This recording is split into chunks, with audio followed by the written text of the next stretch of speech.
अब मैं हर रोज अपने शरीर को कष्ट देता हूँ, कोड़े मारता हूँ और हर एक आदमी को ये कहानी सुनाता हूँ और फिर लोगों के सामने सिर झुका करके प्रार्थना करता हूँ कि मेरे सिर पर 5-5 जूते लगा दो, शायद इसी से मेरा पाप धुल जाए। ये कहते हुए साधु ने वहां बैठे हुए लोगों के सामने अपना सिर झुका दिया। किस्से वाला, आप देख रहे हैं हिंदुस्तानी टेल्स एंड टॉक्स। किस्से वाला लाया है दास्तान हिंदुस्तान और किस्सा दुनिया जहां।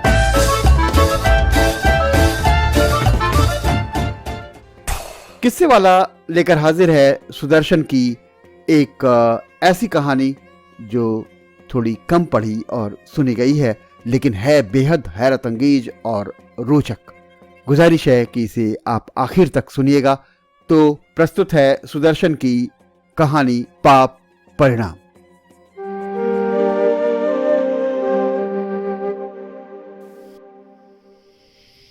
रात के 2 बजे साधु अपने गर्म बिस्तरे से उठा और नदी के किनारे पर जाकर खड़ा हो गया। चारों ओर गहन अंधकार था। आकाश में तारे जैसे आंखें मीचते थे। किसी तरफ से भी हल्की सी आवाज न सुनाई देती थी। संसार और उसका कोलाहल शून्य अंधकार में इस तरह डूब चुके थे जिस तरह कोई नौका अपने यात्रियों समेत समुद्र की गरजती हुई लहरों में समा जाए। साधु चुपचाप नदी के किनारे पर खड़ा हो गया। पानी बहुत ठंडा था, जैसे किसी बेपरवाह नौकर ने अपने शराबी मालिक के बार बार कहने से तंग आकर थोड़े से पानी में बहुत सी बर्फ डाल दी। साधु ने उसकी ओर देखा और उसका दिल दहल सा गया। उसने बैठकर पानी में हाथ डाला और कांप कर पीछे हटा लिया। मालूम होता था नदी भी इस हस्तक्षेप को सहन न करती। उसने अपनी पूरी बर्फानी ताकत की परीक्षा साधु के हाथ पर ही कर दी और परिणाम देखने के लिए ठहर गई। मगर साधु पर इसका कोई असर न हुआ। उसने अपनी काली कमली शरीर से उतारी और आंखें बंद करके बस सीधे पानी में कूद पड़ा। साधु पर बेहोशी सी छाती जा रही थी। वो पानी की तरंगों के साथ इधर उधर बहने लगा, जैसे अपराधी सिपाहियों से घिरा हुआ थाने को जा रहा हो। एकाएक वह अपने पांव नदी के जल से भी अधिक ठंडी रेत पर जमा कर खड़ा हो गया और अपने शरीर तथा आत्मा का पूरा बल लगाकर तट पर जा खड़ा हुआ। इस समय उसके चेहरे पर आनंद बरसता था। अपराधी सिपाहियों के घेरे में से बाहर निकल आया था। सिपाही देखते थे और कुछ कर भी न सकते थे। थोड़ी देर बाद वो अपनी कुटिया में वापस आ गया और अपने बिस्तर के पास खड़ा होकर उसको बेकसी और बेबसी की नज़र से देखने लगा, जैसे कोई भूख का मारा गरीब धनवान आदमी को अच्छे अच्छे खाने खाते देख करके व्याकुल हो जाता है, पर इसके सिवा कुछ नहीं कर सकता कि अपनी बेबसी पर संतोष करे। यहाँ उसने अपनी कमली फिर उतार दी और कोने से कूड़ा उठाकर उसे अपनी देह पर पूरे जोर से मारने लगा। उस समय अगर कोई उसे देखता तो यही समझता कि वो पागल है, मगर वो पागल न था। वो अपने इलाके का सबसे समझदार साधु था। वायुमंडल उसके करों क्रंदन से गूंज रहा था, मगर वह अपनी देह पर उसी ओर से कोड़े बरसाता रहा मानो उसका हाथ उसके शरीर का एक अंग न रहा हो और वह किसी आदमी पर नहीं बल्कि किसी निर्जीव मांस पिंड पर अपने बल की परीक्षा कर रहा हो। जब सुबह की थोड़ी सी रोशनी हुई तो लोगों ने देखा कि साधु अपनी कुटिया में ठंडे फर्श पर बेहोश पड़ा है और उसे कई अंगों से खून बह रहा है। उन्होंने आग जलाई और उसके ठंडे शरीर को कंबल में लपेटकर उस आग के नजदीक रख दिया। जब 2-3 घंटे बीत गए तब उसने आंखें खोली, चारों तरफ देखा और ठंडी सांस भर करके वो उठ बैठा। लेकिन उसमें अब वो धीरज नहीं था। उसकी जगह सिसकी और हिचकियों ने ले ली थी। कुछ देर बाद उसके आंसू रुके तो उसने अपने हाथ आग पर गर्म करते हुए अपना हाल कुछ यूं कहना शुरू किया। 50 साल बीते जब मैंने गरीबी की दशा में संसार के इस रणक्षेत्र में पांव रखा। उस समय न हमारी ज़रूरतें इतनी अधिक थीं और न जीवन सामग्री इतनी ज़्यादा महंगी थी। 50-60 रुपए कमाने वाला आदमी राजा समझा जाता था। तुम विश्वास न करोगे मगर मैंने अपनी आंखों से ऐसे आदमियों को देखा है जो सिर्फ 15-20 रुपए कमाते थे और 10-12 आदमियों के कुटुंब का पालन करते थे, और गरीबी से नहीं, बड़े राष्ट्रीय ठाठ से। अब ये बातें सुपना ही हो गई हैं। रुपए की कीमत अब चवन्नी भी नहीं रही। उस समय लोग गरीब न रहे हों सो नहीं है। मैं खुद गरीब था, ऐसा गरीब कि कई कई दिन अन्न के बिना बीत जाते थे। मैंने कई जगहों पर नौकरी की कोशिश की मगर कहीं कामयाबी न मिली। छोटा काम करने को जीना चाहता था। लोक लाज पाँव की जंजीर बन जाती थी। लेकिन जब कई महीने खाली बीत गए तब आखिरकार लोक लाज चली गई। मैंने मिठाई का खोमचा लगा लिया। काम छोटा था, मुनाफा बड़ा था। थोड़े दिनों में हालात बदल गए। कम से कम दिन ठीक से कटने लगे। यहाँ तक कि मेरे पास एक समय में 150 रुपया नगद जमा हो गया। मैं फूला न समाता था। इतने रुपए आजकल के समय में कुछ नहीं के बराबर है, लेकिन उस समय लोग इतने रुपए को एक भारी रकम समझते थे। मेरी खुशी का ठिकाना न था। ऐसा खुशी खुशी फिरता था जैसे किसी को पटवारीगिरी मिल गई हो। हंसने की बात नहीं है, पटवारी का पद उस समय ऐसा भारी पद था जैसे आजकल डिप्टी कमिश्नर भी नहीं। मेरे दिन अच्छे थे। 2 मेहनती आदमियों से भेंट हो गई। उन्होंने कहा, क्या मजदूरी कर रहे हो, हमारे साथ मिलकर व्यापार करो तो थोड़े दिनों में सोना हो जाओगे। लक्ष्मी व्यापार में बसती है, नौकरी और मजदूरी में नहीं बसती। बात साधारण थी लेकिन मेरे दिल में शौक पैदा हो गया। मैंने खोमचे का काम छोड़ दिया और उनके साथ मिलकर व्यापार करने लगा। हम एक जगह से सस्ता माल खरीदते और दूसरी जगह महंगे भाव में बेच देते। थोड़े दिनों में रुपया कंकड़ी की तरह आने लगा। पता नहीं भाग्य अच्छे थे या हमारी बुद्धि का चमत्कार था, मिट्टी को हाथ लगाओ तो भी सोना हो जाती थी। व्यापार में लाभ ही नहीं होता है, घाटा भी होता है, हानि भी होती है, परंतु परमात्मा जैसे देने पर आता है उसे हानि नहीं होती, लाभ ही लाभ होता है। मालूम होता है परमेश्वर उन दिनों हमको देने पर तुला हुआ था। हमें किसी सौदे में कोई नुकसान नहीं होता था।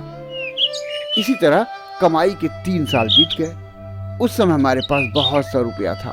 हमने छोटे मोटे सौदे करने छोड़ दिए और झेलम में लकड़ी का कारोबार करने लगे। ये काम धीरे धीरे इतना बढ़ा कि हमको इस पर खुद आश्चर्य होता था। रुपया पानी की तरह आने लगा। 10 साल के बाद जब हिसाब किया गया तो हमारे हिसाब में 2 लाख से ऊपर रुपया जमा था। अब हमारे दिलों में मैल आने लगी। जब तक गरीब थे तब तक एक दूसरे पर भरोसा था। जब धनवान हुए तब वो भरोसा जाता रहा। एक दूसरे पर आंख रखने लगे। कभी कभी जोश में आ जाते जैसे हम आदमी नहीं थे, लहू के प्यासे भेड़िए थे। दौलत ने आंखों पर पर्दे डाल दिए। हम में से हर एक यही चाहता था कि दूसरे भाईवाल मर जाएं तो सारा धन उसी का हो जाए। कुछ दिन तक ये भाव दावे बैठे रहे हम लोग, जैसे राख तले अंगार दबे रहते हैं। लेकिन कब तक?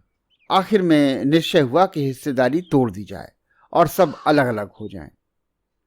अब आग की चिंगारी राख से बाहर निकल आई थी और धधक रही थी और उसके पास बैठना मुश्किल था। मेरे भाईवाल या यूं कहें कि साझीदार लाला प्रभुदास और लाला हिकमत राय थे। प्रभुदास समझदार आदमी था और बुरा न था। जो कुछ जी में आया मुख से कह देता था। दिल की बात सीधे जबान पर, कोई बात छिपाता न था और न छिपाना चाहता था। उसकी दुष्ट प्रकृति हमको एक आंख न सुहाती थी। इसके उलट हिकमत राय बड़ा चतुर था। वो अपने भावों को कभी भी अपने चेहरे पर, अपने मुंह पर आने न देता था। दिल में अगर नाराजगी भी होती तो हंस हंस कर बातें करता, जैसे उसे कोई दुख ही नहीं है, कोई रंज ही नहीं है। मैं उसके इस गुण पर एकदम मुग्ध हो गया। पीतल पर सोने का धोखा हो रहा था। जब किसी बात पर कोई झगड़ा हो जाता तब मैं और हिकमत राय एक तरफ होते, प्रभुदास दूसरी तरफ। हम दोनों के सामने उसकी एक न चलती, वो देखता रह जाता। हम मिलकर जो चाहते कर लेते, करा लेते और उसे चिढ़ाते। जब अलग अलग होने का फैसला हो गया तब हिकमत राय मेरे पास आया और बोला, तो अलग अलग होने की नौबत आ गई, कुछ और नहीं हो सकता? मैंने उसके मुंह की ओर देखते हुए कहा, और क्या हो सकता है, तुम ही बताओ, मुझे तो कुछ नहीं सूझता। यदि बंटवारा न होता तो अच्छा था, लेकिन अब तो इकट्ठे ना निभेगी, लोग क्या कहेंगे? कहने दो, हम कर ही क्या सकते हैं। हिम्मत राय ने ठंडी सांस भरकर कहा, इस प्रभुदास ने काम बिगाड़ दिया, नहीं तो हम कभी अलग ना होते। जैसे अभी तक चला आता है चलता रहता। मेरे सामने अब उसका नाम न लो। मुझे एक कल्पना भी न थी कि वह ऐसा फसादी आदमी हो सकता है। जी चाहता है उसे गोली से उड़ा दूं। उसे अपनी नेक दिली का बड़ा घमंड है। दूसरों को तुच्छ समझता है, छोटा समझता है। अब उसके साथ काम करने को जी नहीं चाहता। हिकमत राय ने मेरे पास सरक कर भेद भरी आंख से कहा, 80,000 रुपए के लगभग ले जाएगा। मुझे ऐसा प्रतीत हुआ जैसे किसी ने कुएं में धकेल दिया हो। कलेजा जोर जोर से धड़कने लगा। कहा, बिल्कुल बेवकूफ आदमी है। सारा काम हम दोनों करते रहे हैं, हिस्सा वो भी बराबर कर ले जाएगा। इसमें क्या शक है? मेरा बस चले तो उसे कौड़ी ना दूं, तबाही मचा देगा, पानी पीना मुश्किल कर देगा, अदालत में घसीट कर ले जाएगा। क्या कोई उपाय नहीं? हिकमत राय ने आकाश की ओर देखकर कहा, परमात्मा उसे मौत दे दे तो हमारा काम बन जाए। जिस तरह सांप का जहर देखते देखते आदमी के शरीर में फैल जाता है, उसी तरह ये शब्द मेरे दिमाग में घूम गए। सोचने लगा, क्या उसे मौत नहीं आ सकती? 2 दिन इसी उधेड़-बुन में बीत गए। तीसरे दिन पता चला कि प्रभुदास बीमार है। मैं जमीन से उछल पड़ा। आशालता लहकती दिखाई देने लगी। हिकमत राय से सलाह करके भागा भागा डॉक्टर के पास गया। देर तक एकांत में बातें होती रहीं, लेकिन डॉक्टर मानता ही न था।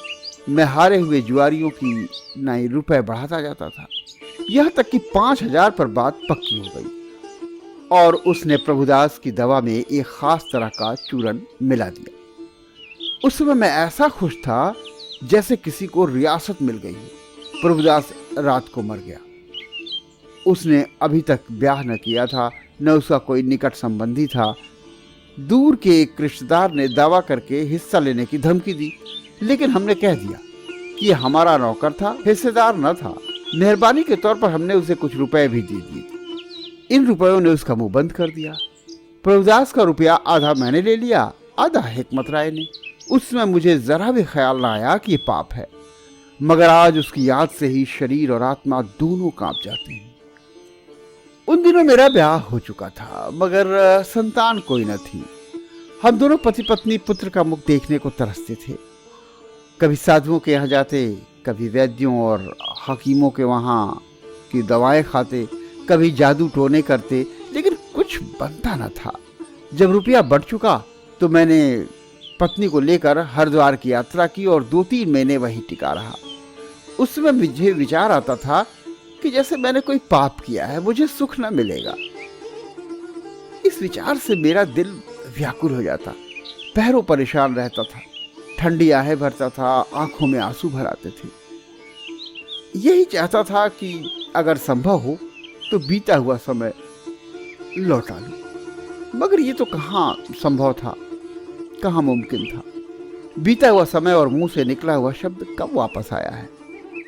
तब मैं इस विचार को मन में भुला देने का यत्न करता था और साधु संतों की सेवा करके अपने विचार के अनुसार पाप के कलंक को धो देता था। मगर मुझे अपने पाप का दंड मिला।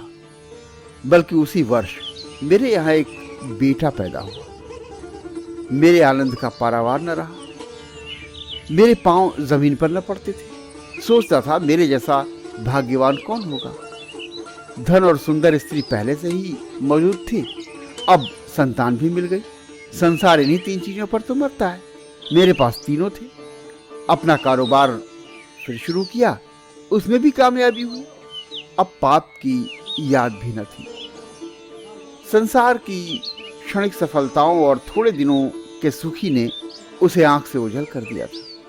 पुण्य कर्म संसार का प्रकाश है, ये विचार झूठा सिद्ध हुआ। संसार में पाप फलता है, ये बात साबित हो गई। ज्यों ज्यों बेटा बड़ा होता गया, खुशी अपनी चादर फैलाती गई। पहले उसकी शिक्षा का प्रबंध घर पर किया गया, बाद में स्कूल भेज दिया। अब तुमसे क्या कहूँ, वो कैसा प्यारा और सरल हृदय था। उसके चेहरे पर भोलापन खेलता था, आंखों में सादगी नाचती थी। जो देखता कहता बड़ा भाग्यवान लड़का है, माता पिता का नाम खूब रोशन करेगा।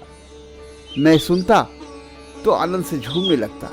कभी कभी किसी अज्ञात भय से हृदय पर बोझ सा आ पड़ता, जैसे कोई कलेजे पर पत्थर सा रखते, जैसे कोई सिर पर बोझ रखते। इसी तरह 20 वर्ष बीत गए। बंसीलाल ने बीए की परीक्षा पास कर ली और लॉ कॉलेज में पढ़ने लगा। मैं देखता था और खूब खुश होता था। सोचता था ये बस 1-2 बरस की बात है, बंसीलाल वकील हो जाएगा, इसके बाद जजी मिलना कुछ खास कठिन नहीं है। इस विचार से मेरा दिल एकदम खिल जाता। उन दिनों की याद करता हूँ तो आंखों से लहू के आंसू बहने लगते हैं। मेरा जीवन उस चांदनी रात के समान था जिसमें नाच और रंगरेलियां हो रही हूँ। ससा व मधुर संगीत करुण विलाप में बदल गया। मेरी स्त्री को बुखार आने लगा। वो बुखार कोई साधारण ज्वर न था। सावधानी से इलाज होने लगा, मगर 1 महीना बीत गया, बुखार न उतरा। दूसरा और तीसरा महीना भी इसी तरह बीत गया और आराम न हुआ। अब मुझे भी चिंता हुई। लाहौर ले जाकर इलाज कराने का विचार बना। उन दिनों पंजाब में डॉक्टर हेनरी वुड एक बड़ा नाम था। उसे दिखाया। उसने बड़े ध्यान से देखा और मुझसे एकांत में ले जाकर कहा, तपेदिक है, अब बचेगी नहीं, दिल कड़ा कर लो। ये सुनकर मेरे हाथों के तूते उड़ गए। ऐसा मालूम हुआ जैसे आकाश सिर पर गिर पड़ेगा। डॉक्टर की बातों का विश्वास न हुआ। आश्चर्य से बोला, तपेदिक है क्या? हाँ तपेदिक, शायद बच जाए। नुस्खा लिखे देता हूं, मगर कोई आशा नहीं है। मैंने पूछा, किसी पहाड़ पर ले जाऊं तो कैसा हो? जिंदगी जरा लंबी हो सकती है, मगर बीमारी न जाएगी। मेरा तो भाई यही ख्याल है। डॉक्टर साहब, आपसे जो कुछ होता है कीजिए, इसे किसी तरह बचाइए, रुपए की परवाह न कीजिए, आप जो मांगेंगे वो मैं भेंट करूंगा। मेरी आंखों में आंसू थे, शब्दों में हृदय की व्यथा। डॉक्टर साहब ने बहुत विनय के साथ कहा, मैं अपनी तरफ से पूरी कोशिश करूंगा, मगर आप ये बात मरीजा पर जाहिर न होने दें, यह खतरनाक है। लेकिन ये बात मरीजा पर जाहिर हो गई, पता नहीं किस तरह से। एक दिन मुझसे रोते रोते कहा, मेरे मरने में अब अधिक दिन नहीं है, अब बंसी का ब्याह कर दो, वो तो मैं अपनी आंखों से देख लूं। ये मेरी साध है। और मैंने उसकी साध पूरी कर दी। उसी महीने वंशी का ब्याह हो गया। इसके बाद हम सब सोलन चले गए। आशा अंतिम श्वास तक साथ नहीं छोड़ती। मुझे आशा थी वो बच जाएगी, मगर वो न बची। 6 माह के बाद उसका जीवन प्रदीप निर्दयी मौत के निष्ठुर झोंकों ने बुझा दिया। मुझ पर आफत टूट पड़ी और बंशी की दशा तो देखी न जाती थी। किसी ब्याहे हुए लड़के को अपनी माता से इतना प्रेम हो सकता था, ये मेरे लिए बिल्कुल नया अनुभव था। वो फूट फूट कर रोता था। मैं समझाता था, चुप कराता था, धीरज देता था, लेकिन उसका रोना कम न होता था। उसका उदास मुख देखकर मुझे अपना दुख भूल जाता। मुझे कोई ऐसा दिन नहीं याद जब वंशी माँ को याद करके न रोया हो। कभी वो किताबों का कीड़ा था, लेकिन अब किताबें देखने को उसका जी ही न चाहता था। हारमोनियम का चस्का था, वो भी न रहा। सैर का शौक था, वो भी छूट गया। दिन रात उदास रहने लगा। मैंने उसका जी बहलाने का हर एक यत्न किया, लेकिन मुझे किसी में भी सफलता न मिली। लोग अपने बेटों के विषय में शिकायत किया करते हैं कि उन्हें माता पिता से कोई स्नेह ही नहीं है, कोई लगाव ही नहीं है, मोह नहीं है। मैं चाहता था कि वंशीलाल में दोष होता तो ये दिन देखने न पड़ते, लेकिन जो ललाट में लिखा है उसे कौन मिटा सकता है। बंसीलाल भी बीमार रहने लगा। इतने में मालूम हुआ कि मेरा कारोबार भी अब एक तरह से खत्म हो रहा है। जिस कारिंदे के हाथ में मैंने कामकाज सौंप रखा था, उसने मुझे धोखा दिया और वो करीब 2.5 लाख रुपया उड़ाकर भाग निकला। ये देखकर मेरे पांव तले की तो जमीन ही खिसक गई। बंसीलाल और उस स्त्री की सोलन छोड़कर मैं झेलम पहुंचा, लेकिन वो कारिंदा वहां कहाँ मिलने वाला था। अखबारों में विज्ञापन दिए, पुलिस में रिपोर्ट की, लेकिन वो पकड़ा न जा सका, न डूबा हुआ रुपया बचा। मैंने कारोबार को संभालने का बहुत बहुत प्रयत्न किया, लेकिन वो कहाँ संभलने वाला था, नहीं संभला। दिन पर दिन दशा बिगड़ती गई। जिस काम में हाथ डालता उसी में नुकसान हो जाता, मुनाफा किसी में ना होता। कभी वो दिन थे कि हर काम में मुनाफा होता था, नुकसान किसी में नहीं होता था। अब भाग्य का पासा पलट चुका था। 4 महीने बीत गए और बंशीलाल और उसकी बीवी सोलन से आए। उसका मुंह देखकर मेरे तो प्राण होठों तक आ गए। मैंने अपनी बीवी की बीमारी देखी थी। मुझे बंशीलाल के मुंह पर वही रंग दिखाई दिए जो मेरी मरती हुई बीवी के चेहरे पर थे। मेरे कलेजे पर किसी ने अंगारे रख दिए। मैंने बंशीलाल से कुछ न कहा, लेकिन अपने कमरे में जाकर रात भर रोता रहा। दूसरे दिन डॉक्टर को दिखाया। मेरी आंख फड़कने लगी। माँ के बाद अब बेटे की बारी थी। फिर वही टीबी, फिर वही तपेदी। मेरा दिमाग चकराने लगा, लेकिन मैंने निश्चय कर लिया कि मैं अपनी बची खुची सारी दौलत लुटा दूंगा। डॉक्टर की जो सलाह होगी उस पर एक बात पर चलूंगा। सावधानी में कोई कसर उठा न रखूंगा और इस तरह बेटे को मौत के पंजे से जरूर छुड़ा लूंगा। मैं बंसी और उसकी बीवी को लेकर सोलन चला गया, लेकिन रोग कुछ कम न हुआ। डॉक्टरों ने सलाह दी कि उसे स्विट्जरलैंड के सैनिटोरियम में ले जाओ, वहां जाकर बच सकता है। अब मेरे पास 15,000 के लगभग रुपया बच रहा था। ये रुपया मुझे बहुत प्यारा था, लेकिन बंशीलाल इस रुपये से भी तो प्यारा था। मैंने उसे स्विट्जरलैंड भेज दिया। वहां वो 2 साल तक रहा। वहां उसकी सेहत कुछ अच्छी हो गई। यहाँ तक कि मेडिकल बोर्ड ने फैसला दे दिया कि उसे अब कोई बीमारी नहीं है। इस सूचना से मेरे आनंद का तो समझो पारावार ही नहीं रहा। सारा दिन नाचता फिरता था। बंशीलाल ने अपना फोटो भी भेजा था। उसे दिख पड़ता था कि पहले की अपेक्षा उसका स्वास्थ्य बहुत अच्छा था। चेहरा भी भर गया था। अब मैं उस दिन का इंतजार करने लगा जिस दिन वो वापस आए और मैं उसे एक बाप के स्नेह से गले लगाऊं। परंतु वह दिन आया तब मेरी आशाओं पर ओस पड़ गई। बंशीलाल हिंदुस्तान आ गया, लेकिन अपना स्वास्थ्य वहीं छोड़ आया। यदि मेरे पास और रुपया होता तो मैं रुपए का मुंह न देखता, लेकिन मेरी अवस्था दिन पर दिन गिर रही थी। मैंने अपनी ओर से पूरा प्रयास किया कि कहीं से कुछ रुपया मिल जाए और बंसी को फिर से स्विट्जरलैंड भेज दूं, लेकिन कामयाबी न मिली। बंशीलाल स्विट्जरलैंड न जा सका। 6 महीने बीत गए। सुबह का समय था। मैं बंशीलाल के पास बैठा उसके मुंह की तरफ देख रहा था। आज उसकी अवस्था कुछ बिगड़ रही थी। न मुंह पर लाली थी, न आंखों में चमक। उसकी जगह पर लाश की सी जर्दी छा गई थी, पीलापन फैल गया था। मैं देखता था और रोता था। उस समय मेरा सारा जीवन मेरी आंखों के सामने था। वे दिन याद आ गए जब मैंने मिठाई का खोमचा छोड़कर बिजनेस शुरू किया था। पास धन न था, लेकिन दिल में शांति का वास था। अब वे दिन कहाँ थे? मैंने जेब में हाथ डालकर देखा तो उस समय मेरे पास केवल 150 रुपए थे। मैं चौंक पड़ा। भूली हुई घटनाएं आंखों तले फिर गईं। इतने ही रुपए से मैंने व्यापार शुरू किया था। उस समय न स्त्री थी न बेटा। क्या परमात्मा मुझे आज फिर उसी जगह पर फेंकने की जुगत कर रहा है?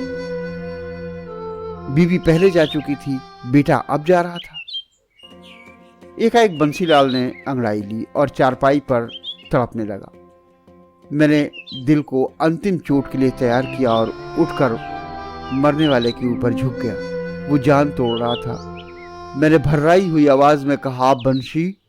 बंसी ने बेहोशी में उत्तर दिया, हाँ। होश में आओ बेटा। हाँ, होश में ही हूं। मगर मैं जानता था कि वो होश में नहीं है। मैंने पूछा, मैं कौन हूं? बंशीलाल ने मेरी तरफ देखकर कहा, तुम मेरे भाईवाल हो। यदि मेरे गले में सांप लिपट जाता तो भी मुझे ऐसा आश्चर्य न होता इस जवाब को सुनकर जो हुआ।